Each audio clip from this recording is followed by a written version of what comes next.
Welcome to Man Does Tech, where I solve the problems you didn't even know you had.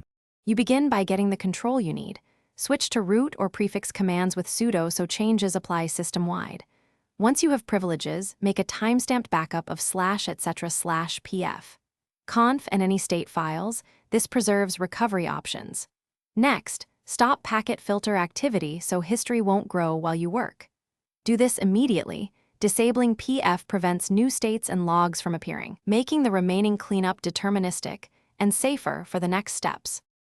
Once PF is stopped, flush all active state and table entries to purge the in-memory history. This removes tracked connections and NAT states. After that, rotate or truncate your PF logs, move current logs to a backup archive and create fresh empty files, or use log rotation tools so historical entries are removed from live files. Make sure to compress backups if you need retention. Finally, check status commands to confirm states and tables are empty before re-enabling PF. Now you reload the cleaned rule set and re-enable PF so normal filtering resumes. After activation, watch the logs and state lists for a short period to ensure only expected connections reappear. This verifies the history was effectively cleared.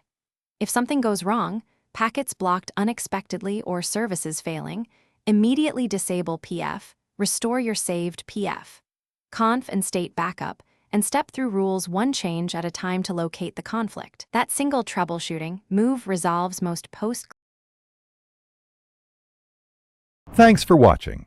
If you found this helpful, don't forget to like and subscribe.